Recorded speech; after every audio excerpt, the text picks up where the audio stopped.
The knock came at 6:12 p.m. 3 taps. Slow. Heavy. My mug rattled against the counter. Coffee spilled over the rim and burned my thumb. I froze. It was the same rhythm I heard at 17. The night my father gave me $12 and shoved a trash bag into my arms. In 3 days she won't be saying this in a kitchen. She'll be saying it in a courtroom under lights. I pressed the mug down too hard. Porcelain chipped. The shard slid across the counter and tapped once before it stopped. My phone screen blinked, one flash, no name. Outside, headlights slowed. Tires whispered on the street. Then the porch step creaked. My name is Karen Turner. I'm 42. That's all you need for now. Later you'll learn more. For now, remember the knock, the chipped mug, and the trash bag. At 17, my father David didn't yell. He didn't even look up from his newspaper. Pack your things. You've embarrassed this family enough. My mother Sarah stood behind him, arms crossed, her eyes on the floor. My brother Nathan smirked. He was the heir. I was the spare. Bear. Not needed. The bag was plastic. Black. Thin. Inside were 3 shirts, 1 pair of jeans, a notebook with bent corners. On top lay a note. My father's handwriting pressed too hard. You're on your own now. Learn something from this. The ink looked like it cut through the page. That night I slept in a bus shelter 2 blocks away. The bench was cold metal. A bottle rolled under my foot. Headlights swept across my face every few minutes. I pressed the bag against my chest. It crackled with every breath. At dawn I went back for my school backpack. It wasn't inside. It sat on the porch next to the bag. Nothing more. Threats fade. Paper doesn't. 3 years of silence followed. No birthdays. No Christmas. Not even how are you? My mother Sarah told the church I had run away. Nathan posted beach photos from Florida. My father David called him champ, even when he failed. Nobody asked about me. I worked nights at Speedway. The smell of burnt coffee, fryer oil, bleach. I slept in the stockroom on cardboard. The soda machine hummed. On Sundays I walked to Walmart. Clearance bread. Half-price milk. The cashier tore the receipt too fast.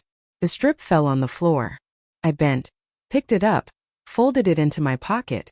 Even receipts felt more permanent than my family. Presence isn't love. Presence is proof. Once in Target, I stood in the pharmacy line with a coupon for aspirin. Crumpled, smudged. The cashier scanned it, then shook her head. Expired 3 months ago. Behind me a man muttered, "Just pay or move." I didn't have enough cash. I left empty-handed. Outside, the trash bag rustled in the wind as I walked home. That night in the rented dorm room, I hid a loaf of bread under my pillow. In the morning it was gone. Only crumbs left. My roommate shrugged. "Guess you should watch your stuff." I sat on the mattress, my hands pressed to the bag in my lap, listening to footsteps in the hallway. One day soon they'll sit in a courtroom, not a kitchen. By 21 I had moved 3 towns away. Rented a 1-bedroom above a diner. The air smelled of bacon grease and detergent. I didn't care. It was mine. At night I stared at the ceiling, counting the footsteps outside my door. Then came the billboard. Route 9. Local entrepreneur spotlight. My face printed 20 feet high. Proof in color and ink. That same night my mother Sarah texted, "Is that you?" Hours later my father called. I didn't answer. Then Nathan. Then Aunt Janice. Then cousin Denise. Warm voices after years of nothing. I deleted every voicemail. But I remembered the line from that note. Learn something from this.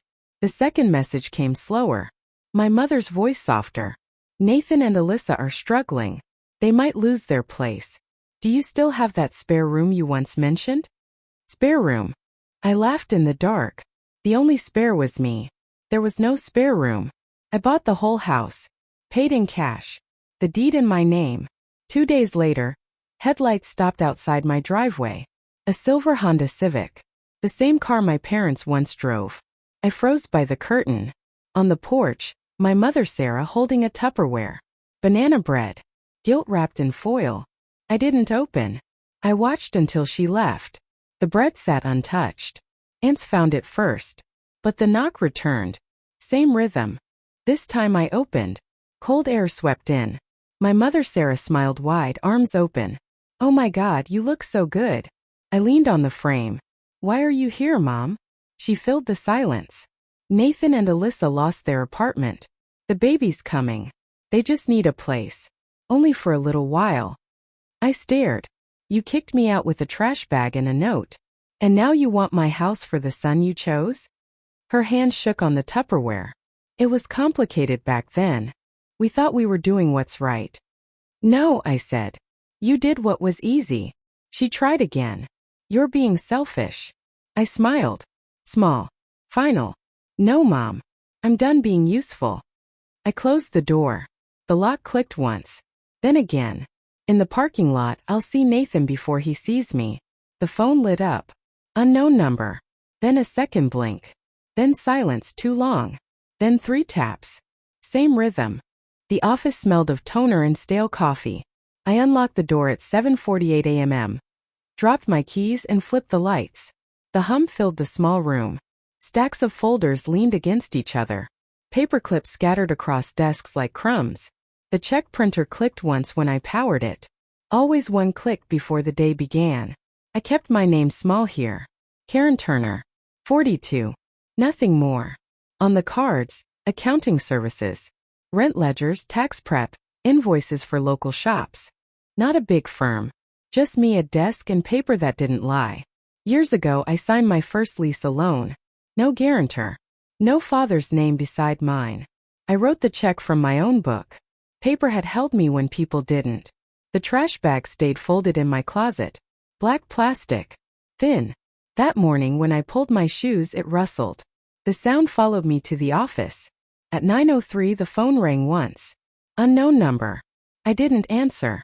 I slid the yellow pad closer, pen ready. Silence. Then a beep. Voicemail. I didn't press play. On my desk, a flyer from the PTA fundraiser at Lincoln Middle. Raffle tickets, bake sale, Target gift card. Someone had dropped it off for clients with kids. I didn't have kids. Still, I stared at the cheap colors too long. My mother Sarah signed every form for Nathan. None for me. Paper proofs. Paper holds. By 10 clients arrived. A florist with green stains on her wrists. A contractor with mud on his boots. They came with envelopes. I stamped, sorted, filed. The check printer spat another page. Ink smudged my thumb. In 2 days, my mother Sarah will sit across from me again. She won't be smiling then. At lunch I drove to Target. Pharmacy line. Tylenol, dish soap, a lavender candle. Yankee Candle, the one every woman lifted once, then set back. At checkout I slid a coupon forward. The cashier scanned. Loud beep. She held it up. This one's no good. Expired 3 months ago. Her voice carried. People turned. A man muttered, "Come on." I felt the heat in my neck. I paid full price. The receipt printed bold, $12.49. The same number my father pressed into my hand the night he locked the door. Presence isn't love. Presence is proof. Back at the office, the door squeaked open. A man stood too long without speaking. Just a delivery driver, but the silence pressed. He dropped a box of envelopes. Cardboard scraped the desk. I signed, my hand tight on the pen. At 3:17 the fax machine whirred. Paper slid out. Not mine. Account delinquent, Turner, Nathan. Wrong Turner, but still sharp. I crumpled it and tossed it. Plastic in the bin echoed like the bag. Soon these numbers won't be on receipts. They'll be on records. Evening fell. I shut down the printer, locked the cabinets. The office didn't feel empty. It felt watched. At home I microwaved chicken. The smell flat. I ate standing, eyes on the closet. The folded trash bag rustled when I nudged my shoes against it. My phone blinked once. Unknown number. I let it darken. It blinked again. Longer this time. I stepped closer. Silence stretched. The screen lit a third time. The same number. Then 3 taps. Same rhythm. I hated unlocking my apartment after dark. The hallway lights flickered, buzzing like flies. My key scraped too loud in the quiet. Sometimes I thought I heard steps behind me. Nothing there. Just my own shadow. Still, I checked the locks twice, sometimes 3 times. My name is still Karen Turner. 42. Accountant. That's who I am on paper. On the door, Unit 3B. On the bill in my hand, Dayton Electric, $87. 12 due. Paper doesn't lie. Paper holds. I spread the bill on the counter. The kitchen smelled of last night's chicken. I lit the lavender candle from Target, the one I almost didn't buy. It covered the smell but not the silence. The trash bag waited in my closet. Same black plastic. Inside now, old receipts, a folded rent stub, copies of checks. Every time I opened the door, it whispered. A reminder. A record. At 9:14 the phone rang. Unknown number. I didn't answer. It stopped. Then buzzed again. Voicemail. I played it this time. My mother Sarah's voice. Karen, please. Nathan needs help. Alyssa's due any day. The baby can't come into the world like this. I pressed delete. My thumb shook but the message was gone. The next morning I stood in Walmart self-checkout. Bread, milk, laundry soap. The scanner beeped. My card declined. The screen flashed red. Try again. The woman at the next machine glanced at me, then away. I tried once more. Declined. I pulled cash from my wallet, 3 crumpled 20s. The machine spat the receipt. I folded it and slid it into my bag. Another record. Presence isn't love. Presence is proof. At noon I went back to the office. The check printer jammed. Paper bent, half torn. Pulled it free. Ink streaks across numbers. I stared too long. My father David once said mistakes on paper mark you forever. I smoothed the page flat. Not this time. At 2:40 a knock on the office door. Too light, almost polite. I opened. A woman stood there. PDA volunteer. She handed me another flyer. Raffle tickets. Every family helps, she said. She smiled but her eyes asked a question. I closed the door without a word. Flyer in my hand. I dropped it on the trash bag when I got home. Soon these papers won't be in closets. They'll be in files with signatures. That night I couldn't sleep. I heard footsteps in the hall again. Slow dragging. I held the bag tighter. Plastic crinkled under my fingers. I whispered to myself, it's just neighbors. But the steps stopped outside my door. Silence. Then a door slammed 2 floors down. I didn't breathe until the echo faded. I pulled the bag out. Sat on the floor. One by one I spread papers across the rug.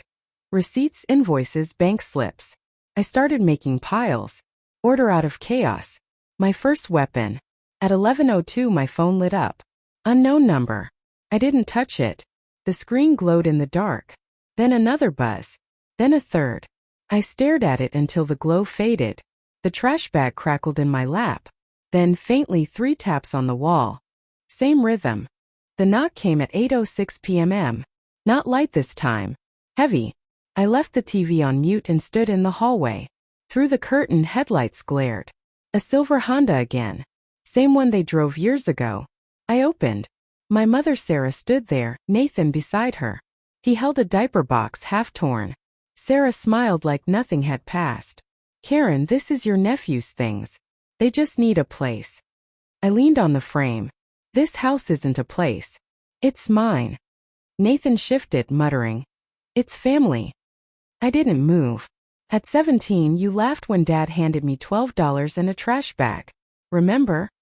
Sarah's face tightened. That was a mistake. We thought we were helping you toughen up. I stepped outside, let the cold hit. This house cost $750,000. Paid. In full. My name only. No cosigner. No guarantor. Nathan looked at the driveway. His sneakers squeaked. He didn't speak. Presence isn't love. Presence is proof. Sarah reached out, touching the door frame. We're not asking forever. Just until the baby comes. I folded my arms. No. Not one night. Not 1 hour. Her hand trembled on the frame. You'll regret this. Family remembers. I shut the door. The lock clicked once. Then again. I turned off the TV, sat at the kitchen table. The house felt larger after their voices. Too large. The trash bag whispered in the closet. I pulled it out, spread receipts across the table. Each one proof. Rent stubs. Check copies. Every dollar I earned without them. At 9:42 my phone lit. Unknown number.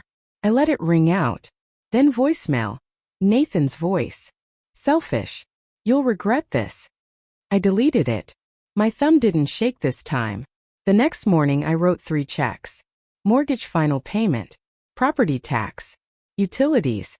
My name in ink, no one else's. Paper doesn't fade. Paper holds. In the lobby downstairs, Mrs. Doyle, the neighbor, stopped me. She nodded at the flyer in my hand. PDA again? She asked.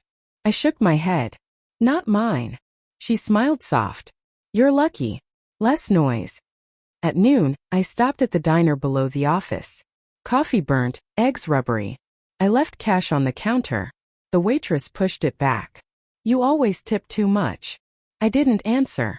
By afternoon, my mother Sarah called the office phone. I let it ring. The message recorded. We're waiting outside. We can't just leave everything in the car. I stepped to the window. Their car sat in the lot. Diaper box on the hood. Headlights on in daylight. Wasting gas. Threats fade.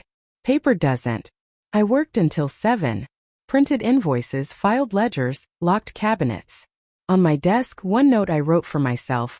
Court filing deadline Friday. I folded it, slipped it into the trash bag. That night I parked in my driveway. Lights still on inside the Honda.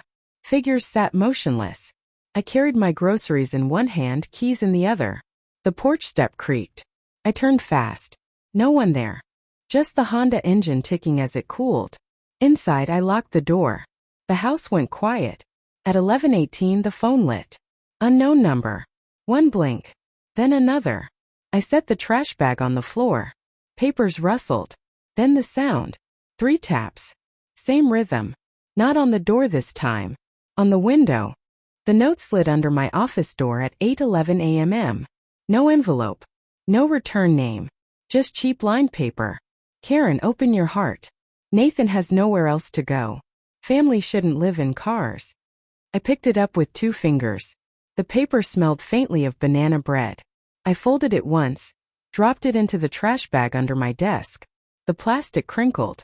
Presence isn't love. Presence is proof. At lunch I drove to Walmart. Self-checkout again. Soap, bread, coffee. The scanner beeped. The machine froze. A clerk walked over loud enough for the line to hear. Card declined. Try another. My throat tightened. I pulled cash from my wallet. 2010 singles. The total, $42.17. I slid the receipt into my bag. Another record. In the parking lot, the silver Honda sat 3 rows down. Headlights on in daylight. Sarah's face behind the wheel. Nathan in the passenger seat, scrolling his phone. I pushed the cart faster, loaded bags, and drove away. At 3:26, the bank called. Unknown number flagged as Dayton Credit. I let it go to voicemail. Miss Turner, please confirm unusual activity on your account. My chest clenched. I checked online that evening. 3 declined attempts. Someone had tried to use my old card number. I printed the alert, folded it, slid it into the bag. Paper holds. By Thursday, the Honda wasn't just in the lot. It was in my driveway. When I came home, a diaper box sat on the porch. Blankets inside. A note taped on top. Baby needs warmth. I didn't touch it. I carried it by the edges, dropped it inside the closet on top of the trash bag. The plastic whispered under the cardboard. At 7:40, the doorbell rang. I stayed still. Sarah's voice muffled through the wood. Karen, open. Just for tonight. It's cold. I sat at the table, the trash bag open in front of me. Receipts, checks, stubs, and now the bank notice. I began stacking them into piles. Rent history. Utility payments. Mortgage deed. Each one a weapon. Soon these papers won't be in closets. They'll be in a courthouse file. At 9:15 the hallway creaked. I turned off the lights, walked slow to the door. A shadow under the frame. Then a scrape. Something slid. An envelope pushed in. Picked it up.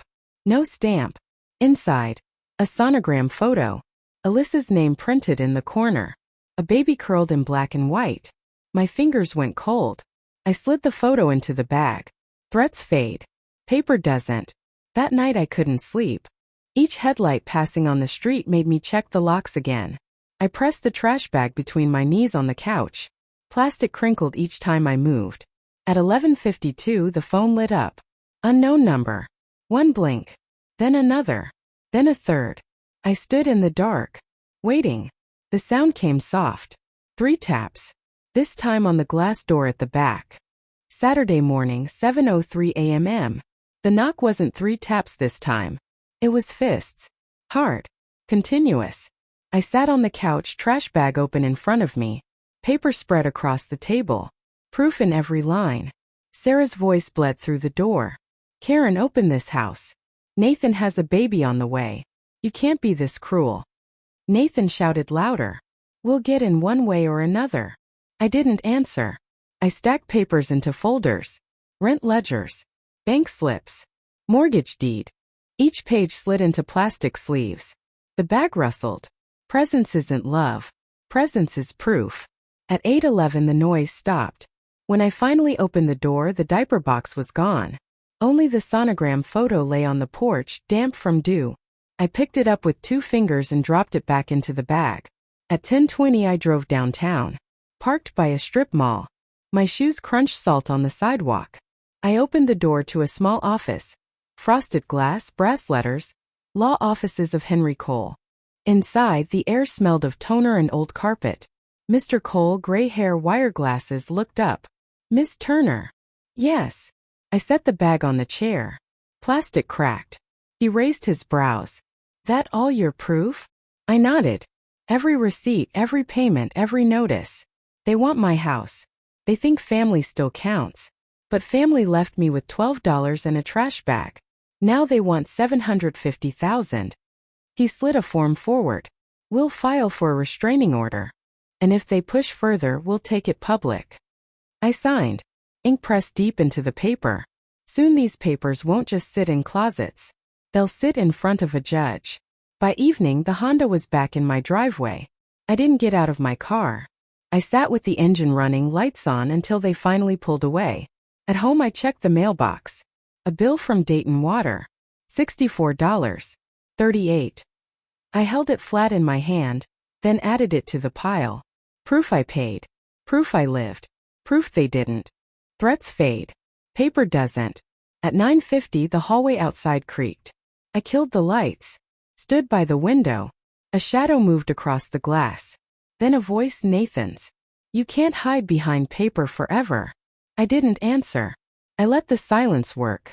The phone lit at 10:07. Unknown number. One blink. Then another. Then a third. The trash bag lay open on the rug. Paper shifted inside. Then the sound came sharp. 3 taps. Same rhythm. This time from inside the hallway wall. Monday, 9 a.m. Courthouse steps smelled of salt and coffee. I carried the trash bag in one hand. Not black plastic this time. A heavy file bag. But it rustled the same. Inside, the clerk looked at me over her glasses. Case number. Turner versus Turner, I said.